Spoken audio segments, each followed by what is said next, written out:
오늘은 드디어 챕터 4 강의를 시작하도록 하겠습니다. 저희가 챕터 1에서는 오늘은 드디어 챕터 4 강의를 시작하도록 하겠습니다. 저희가 cep터 1에서는 힘의 평형에 대해서 배웠고, 그 다음에 이제 우리가 힘이 평형을 이루고 있기 때문에 물체가 계속 반복을 하지만 평정하거나 가속하지 않아요. 그럼 이 힘이 어디에 쓰였을까? 힘이라든지 변형에 쓰였다라고 얘기를 드렸고요.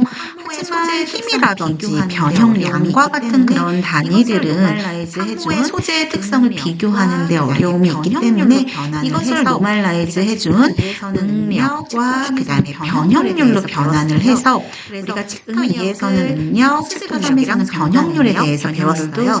그래서 응력은 변형률로 수직 응력이랑 전단 응력, 변형률도 수직 변형률과 전단 변형률로 구분을 해가지고 이러한 진역의 성분이 왜 나뉘어져야 하는지, 또 그것들이 변형에 어떤 기여를 하는지, 또 이러한 성분별로 어떻게 각도에 따라서 이런 성분의 값들이 바뀌는지, 응력 변환 방정식, 이제 응력, 이런 것들을 이런 응력, 이걸 모아서 글로브하고, 그다음 변형률을 로즈테서 재료하고 이런 것들에 대해서 얘기를 했습니다. 특히 드디어 챕터 4에서는 사실 재료 역학의 꽃이라고 할 수 있고, 특히 이제 재료공학을 전공하는 학생들에 대해서는 이제 재료 역학을 배울 때 가장 중요하게 일어나는 건지 이 응력과 챕터인데, 응력을 주면 도대체 어떤 변형이 일어나는 건지 이 응력과 변형률에 수업을 해보도록 하겠습니다. 챕터 4는 강의가 좀 여러 가지 이렇게 구성이 되어 있는데, 챕터 4는 강의가 좀 여러 가지 이렇게 구성이 되어 있는데, 우선 오늘은 그 첫 번째 시간으로 방법인 응력과 변형률의 상관관계를 테스트해요. 가장 쉬운 방법인 인장시험에 대해서 알아보려고 해요. 인장시험에 대해서 알아보기 전에 우선은 먼저 말씀을 드리려고 하는데요. 기계적 특성이라는 것이 어떤 것이 있는지 그래서 먼저 말씀을 드리려고 하는데요. 여기 비행기가 날아가는 그래프가 그 그림이 있어요. 이 비행기가 날아갈 텐데 스티프하고 스트롱하고 터프하고 라이트하고 이 모든 것이 오케이가 되면 잘 날아갈 텐데, 만약에 너무 출렁출렁 걸어가지고 스티프니스가 부족하다. 비행기 날개가 이렇게 훌렁훌렁 너무 출렁출렁 걸어가지고 바람의 저항을 많이 받을 테고, 만약에 비행기 날개가 스트롱하지 않다. 그러면 잘 찌그러지기 때문에 그냥 날개가 꺾여버릴 테고, 혹은 터프하지 않다. 그러면은 날개가 부러져 버릴 못하겠죠. 혹은 지금 라이트하지 않다. 너무 헤비하다 그러면 아예 날개를 못하게 대해서 논할 때 지금 이 그림이 사실은 우리가 대표적으로 재료의 기계적 성질에 대해서 논할 때 쓰는 그 개념을 아주 잘 얘기하고 있습니다. 그래서 우리가 기계적 성질에 대해서 이야기를 할 때 테스트를 했다고 일단은 그 어떤 시간의 함수를 배제하고 정적인 테스트를 했다고 했을 때 얼마나 스티프니스, 터프니스, 스트렝스 이 세 가지가 재료의 기계적 성질을 표현하는 가장 중요한 이 세 가지가 재료의 기계적 성질을 표현하는 스티프니스 같은 경우에는 생각을 할 수가 있어요. 우리가 한국어로는 스티프니스 같은 경우에는 우리가 강성, 터프니스 같은 경우에는 스트렝스 같은 경우에는 강도, 터프니스 같은 경우에는 인성으로 표현을 합니다. 것이 여기 그래서 요거를 이제 표현하는 이제 속도가 되는 것이 여기 문자 2라고 하는 이제 탄성계수. 우리가 강도를 표현하는 것이 여기 나와 있는 것들처럼 심플 시그마라고 하는 계수. 강도를 표현하는 것이 여기 나와 있는 것처럼 심플 시그마라고 하는 응력의 심볼에 아래 첨자 일드의 약자인 y를 붙여서 항복 강도를 나타내주는 K1C. K1C의 인성을 나타내주는 K1C.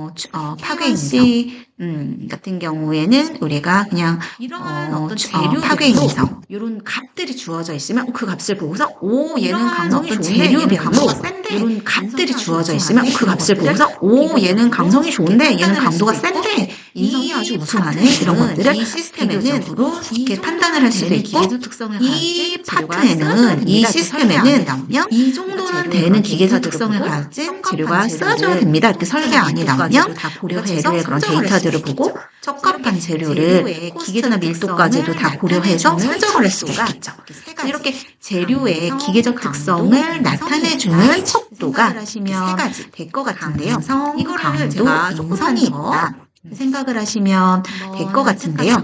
이거를 제가 조금만 더 기계적 성질이라고 하는 것은 설명을 일단은 드리자면 그 재료가 기계적 성질이라고 하는 것은 결국에는 어떤 거냐면 그 재료가 어떻게 리스폰스를 받았을 어떻게 반응하느냐를 표현을 받았을 때 그러한 특성을 어떻게 리스폰스하는지 어떻게 반응하느냐를 표현하는 그러한 특성을 우리가 기계적 특성이라고 할 수 있습니다. 힘에 대한 반응이라고 표현을 할 수가 있어요. 근데 이제 이 반응을 우리가 반응이라고 표현을 할 수가 있어요. 강도. 근데 이제 이 반응을 우리가 아까 얘기한 것처럼 강성, 강도는 뭐냐? 인성이라고 이렇게 세 가지 척도로 나눈다고 했는데 강성은 뭐냐? 할 수 있느냐? 탄성 변형에 대한 저항이 높으면 얘가 얼마나 저항할 수 있느냐? 높은 거겠죠. 예를 들어 탄성 변형에 대한 저항이 높으면 강성이 좋은 거고 탄성 계수가 높은 거겠죠. 탄성 변형은 우리 잠깐 얘기했었는데 뭐였죠? 우리가 수직응력에 대해서 이렇게 쭉 원자간의 거리가 늘어나거나 줄어들면서 그러한 변형을 탄성을 하다가 응력을 제거했을 때 이 원자와 원자 사이의 본딩이 그러한 변형을 탄성 변형이라고 했습니다. 이 원자와 원자 사이의 본딩이 강하면 이 스프링 같은 이 본딩이 얼마나 강하냐는 거예요. 그게 강하면 힘을 줘도 탄성 변형이 잘 안 일어나겠죠. 이러한 소재로 우리가 강성에 대한 저항성을 하나의 척 이렇게 표현을 합니다. 그래서 탄성 변형에 대한 저항성을 하나의 척도로 해서 우리가 그거를 변형을 계속해서 하다가 강성, 임계치 이상의 어떤 이렇게 탄성 변형을 계속해서 하다가 되면 혹은 임계치 이상의 어떤 전단 응력이 가해지게 되면 혹은 다른 어떤 이제 변형 기구로 움직이는 어떤 임계치 이상의 응력이 가해지게 되면 이 재료가 소성 변형을 시작하게 되죠. 이거는 디펙트가 아예 이동을 해버린 거기 때문에 힘을 주자마자 불가능한 변형부터 발생하는 건 아니고 그래서 힘을 주자마자 응력을 주자마자 처음부터 발생하는 건 아니고 임계값 이상의 응력을 받게 되면 이제 소성 변형을 시작하게 되는 거예요. 강도. 그때 그 임계값에 해당하는 그 응력을 우리가 강도가 높은 소재는 줄여서 강도라고 얘기를 받아야지만 강도가 높은 소재는 아주 큰 응력을 받아야지만 비로소 소성 변형을 시작하는 거고 소프트한 재료는 강도가 낮은 재료 아주 약한 쉽게 찌그러져 버리는 말랑말랑한 소프트한 재료는 조금의 응력만 가해도 쉽게 찌그러져 버리는 쉽게 소성 변형이 도대체 언형해 버리는 그런 차이가 있겠죠. 저항성을 표현하는 소성 변형이 도대체 언제 시작하느냐? 소성 변형에 대한 저항성을 표현하는 척도가 무엇에 대한 저항성이냐? 바로 강도입니다. 파괴. 자, 그렇다면 인성은 무엇에 대한 저항성이냐? 바로 그 변형을 하다가 파괴. 이제 재료가 계속해서 영구적인 그 변형을 하다가 이제 계속해서 변형을 하면 어느 순간은 아주 작은 디펙트들이 파괴가 되고 말아요. 원래 재료 내부에 존재했던 아주 작은 디펙트들이 성장을 해서 균열의 성장에 대해서 아예 그냥 파괴가 일어나는 것까지 이러한 현상 우리가 파괴라고 하는데 이 파괴가 일어날 때까지 얼마나 많은 기계적인 에너지를 흡수했는가에 해당하는 것이 바로 이 터프니스한 재료라고 늘 항상 스트롱한 것은 아니고 그래서 스티프한 재료라고 늘 항상 스트롱한 것은 아니고 유리나 고자료라고 늘 항상 터프한 건 아니에요. 예를 들어서 유리나 도자기, 다이아몬드와 같은 재료들은 소성 변형에 대한 저항성은 매우 높습니다. 어려워요. 아주 큰 응력을 깨지기는 쉬워요. 또 얘를 소성 변형시키기가 어려워요. 하지만 얘는 깨지기는 쉬운 거죠. 파괴가 쉬워요. 하지만 철강 소재 같은 이런 금속 소재들은 자유전자를 공유하는 그런 금속 결합을 하고 있기 때문에 얘네들이 변형은 잘 되지만 변형이 이제 거의 끝없이 되는 거죠. 계속 변형이 되고 파괴하기 전까지는 굉장히 많은 기계적인 에너지를 흡수할 수 있어서 강도는 약간 낮을지 모르겠으나 잘 깨지지 않습니다. 우리가 터프니스가 좋아서 파괴가 잘 안 되는 잘 깨지지 않는 소재들로 우리가 자동차도 타고 다니고 비행기도 타고 다니고 하겠죠. 탄성 변형을 다시 한번 비행기 그림을 보면 스티프니스가 부족하면 이 탄성 변형을 너무 하니까 바람에 저항을 많이 받을 테고 날개가 헐렁헐렁하니까 그 다음에 스트롱하지 않은 재료는 이게 캔처럼 찌그러져 버리니까 문제가 있겠죠. 이제 수리해야 되고 부러져 버리면 문제가 생겨. 터프하지 않은 재료 제일 문제 있죠. 날개가 부러져 버리면 다른 개념으로 설명을 할 수가 있는데 이런 식으로 기계적 특성을 세 가지 다른 개념으로 설명을 할 수가 있는데 강도 인성의 이 세 가지 특성을 한 큐에 모두 측정할 수 있는 아주 대표적인 기계적 특성 방법이 바로 인장시험이라고 하는데요. 오늘 이 시간에는 인장시험 어떻게 하는지에 대해서 좀 설명을 드리려고 하는데요. 변형률이 어떻게 되는지 인장시험으로 얻을 수 있는 거 기본적으로 응용을 가하면 변형률이 어떻게 되는지 이 상관관계를 배울 수 있어요. 그 상관관계를 통해서 우리가 앞서 말씀드렸던 스티프니스, 즉 일라스티시티, 탄성에 대한 특성, 그리고 스트렝스, 강도에 대한 특성, 얼마나 변형하는지 이런 인성에 대한 특성, 그리고 이제 언제까지 깨질 때까지 얼마나 변형하는지 이런 연성이라든지 또 이제 호성 변형이 어떻게 일어나는지 이런 모든 있기 때문에 웬만한 기계적 특성에 대한 데이터를 모두 다 얻을 수가 있기 때문에 우리가 인장시험을 많이 하게 됩니다. 일단은 인장시험은 다음과 같은 방법으로 이루어지는데 일단은 시험편이 있어야 시험을 하겠죠. 시험편의 특징은 뭐냐면 우리가 이거를 이제 도급본 타입이라고 얘기를 많이 해요. 도급본이라고 하는 거는 이제 개뼈다귀죠. 굉장히 엄청난 학술 용어 같지만 사실은 한국말로 하면 개뼈다귀죠. 이 옆에 이제 도톰하죠. 개뼈다귀 어떻게 생겼죠? 가운데는 얇지만 이 옆에 이제 도톰하죠. 이런 것처럼 보시는 것처럼 우리가 잡아줘야 되는 시편을 잡아줘야 되는 우리가 이거를 그립부라고 얘기를 하거든요. 하지만 잡아주는 그립 부분은 우리가 단면적이 넓어요. 두툼합니다.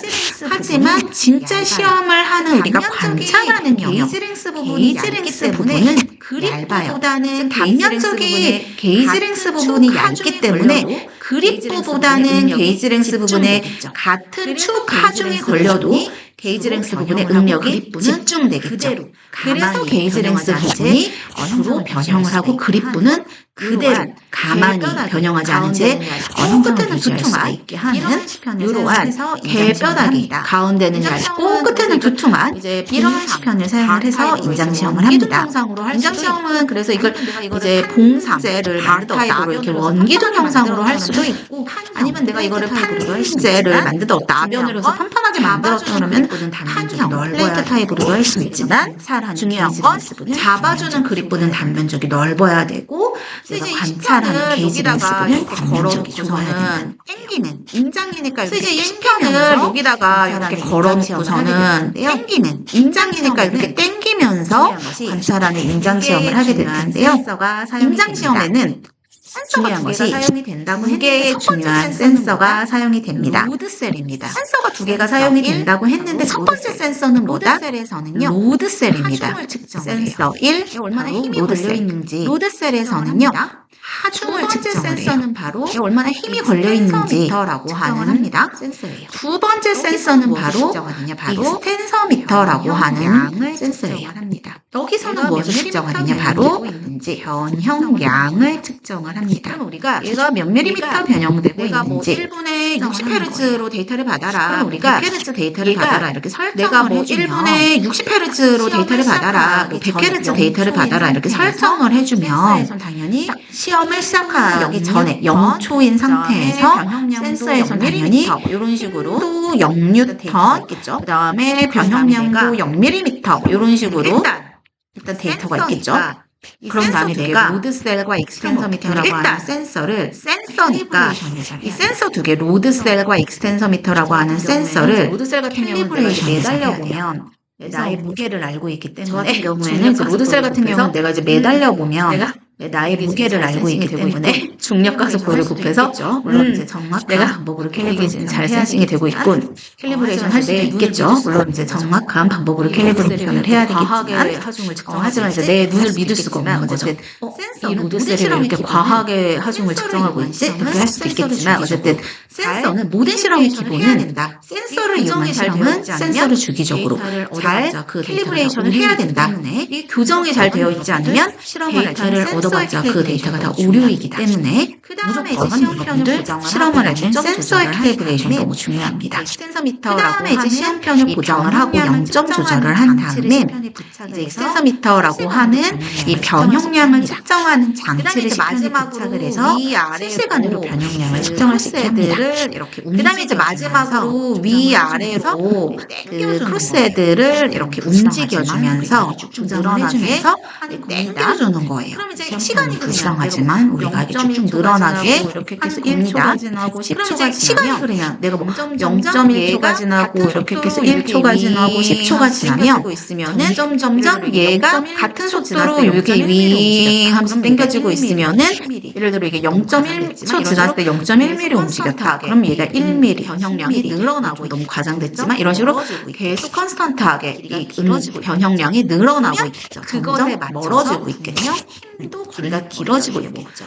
그러면 그것에 맞춰서 분명 1000N 걸리고 뭐 이런 식으로 10N 재료에 따라서 걸렸다가 걸리는 힘이 100N 달라지겠지만 걸렸다가 1000N 걸렸다가 뭐 이런 식으로 강도에 따라 이게 이제 재료에 따라서 걸리는 힘이 달라지겠지만 탄성 계수라든지 강도에 따라 데이터는 달라지겠지만 어쨌든 이렇게 실시간으로 하중과 변형량의 데이터를 두 가지 센서로 획득을 할 수 있습니다. 받았으면 그러면 우리가 여기서 이제 힘과 변형량을 센서로 받았으면 이것을 우리가 시험판에 단면적으로 나눠주면은 응력이 될 테고 당연히 변함의 변형 전의 초기 길이로 리노멀라이제이션 해주면 당연히 변형된 비율인 변형률이 되겠죠. 그래서 이 응력과 변형률의 그 데이터 세트를 쭉쭉쭉 뭐 진짜 수백 수천 수만 개의 순서상을 우리가 그림을 그릴 수가 있을 거예요. 그 받은 것을 데이터를 X면 우리가 그림을 그릴 수가 있을 거예요. 그 받은 것을 처음에는 X축의 변형률, Y축의 응력을 그려놓고 처음에는 이렇게 탄성 변형을 하니까 선형적인 관계를 하다가 순서상들을 쭉 받아서 이걸 데이터로 선도로 그려보면 어느 순간에 소상 변형을 하면서 이렇게 비선형적인 변형을 하다가 선도를 받게 되는 이런 형태의 변형률을 선도를 가지고서 선도를 받게 됩니다. 탄성계수는 몇이구나. 이 변형률 선도를 가지고서 탄성 계수는 몇이구나.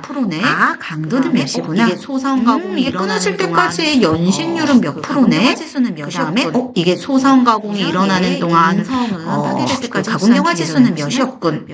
이런 거면 얘 인성은 파괴될 때까지 흡수한 기계적 에너지는 하는 것이 이런 것들을 이렇게 보시는 것과 같이 인장시험을 하는 것이 인장시험이에요. 이렇게 보시는 것과 같이 인장시험을 하는 이런 기계를 볼 수도 있는데 여러분 텐사일 테스트로 여러분 유튜브에서 많이 검색을 하시면 실제 실험하는 영상들이 많거든요. 그런 것들 한번 보시면 훨씬 더 쉽게 이해가 될 것 같아요. 또 이것도 시험편에 대해서는 케이스 규격, 다루고 사이즈에 따라 이것도 보면은 탄상과 본상에 따라서도 다르고 사이즈에 따라서도 표준 서브 사이즈 요즘에 미니어처 타입으로도 특성이란 무엇들이 많이 제시되어 있습니다. 어떻게 하는지 오늘 이 시간에는 기계적 특성이란 무엇인지 또 인장시험은 어떻게 하는지에 대해서 말씀드렸습니다.